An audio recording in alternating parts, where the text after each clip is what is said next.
সিঙ্গাপুরের বিপক্ষে মাঠে নামার আগে বাংলাদেশ খেলতে চলেছে ইউরোপের একটি টিমের সাথে প্রস্তুতি ম্যাচ। প্রতিপক্ষ হিসেবে বাফুফে পেতে চায় শক্তিশালী একটি দল। জানলে অবাক হবেন যে সেই দলটি দক্ষিণ এশিয়ার কিংবা এশিয়া নয়, সরাসরি ইউরোপের একটি টিমের সাথে খেলতে চায় বাংলাদেশ। যে দলের বিপক্ষে খেললে নিঃসন্দেহে বাংলাদেশের প্রস্তুতি অনেক ভালোভাবে সম্পন্ন হবে। কঠিন প্রতিপক্ষের বিপক্ষে খেলে ম্যাচের জন্য প্রস্তুত হতে চায় বাংলাদেশ।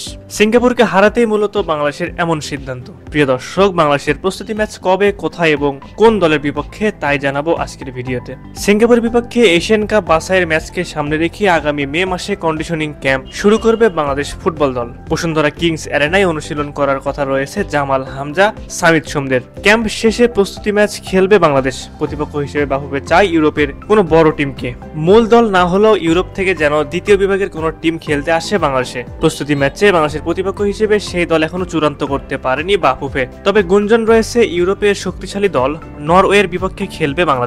যদিও এর্লিং হল্যান্ডের দেশ নরওয়ে মূল দলের বিপক্ষে খেলা হয়তো একেবারে অসম্ভব, কেননা জুনের উইন্ডোতে হল্যান্ডরা ব্যস্ত থাকবে তাদের জাতীয় দলের ম্যাচ নিয়ে। আর সেই জন্য বাফুফে চেষ্টা চালাচ্ছে যেন নরওয়ের দ্বিতীয় স্তর কিংবা তৃতীয় স্তরের কোনো টিমের সাথে খেলার জন্য। প্রস্তুতি ম্যাচ খেলার বিষয়ে মাস্টারমাইন্ড কোচ হাবিয়ার ক্যাব্রেরা বলেন, ম্যাচটিতে ভালো করা যেন সিঙ্গাপুরকে হারানো সহজ হয় আমাদের জন্য। প্রস্তুতি নিয়ে বাংলাদেশ কোচ আরো বলেন, উন্নতি নিয়ে আমরা খুবই ইতিবাচক। মানসিক অবস্থা ভালো সবার। গুরুত্বপূর্ণ কিছু অর্জনের জন্য দল আত্মবিশ্বাসী। সবকিছুই ভালো যাচ্ছে।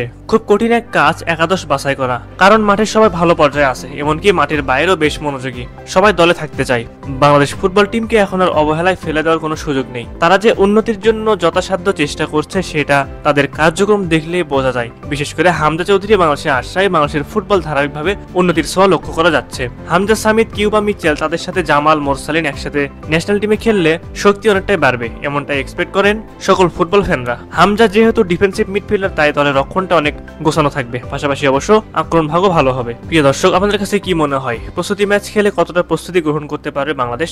সিঙ্গাপুরকে কি ঘরের মাঠে হারাতে পারবে জামাল, হামজারা? অবশ্যই আপনার মূল্যবান মতামতটি আমাদের কমেন্ট করে জানাতে ভুলবেন না।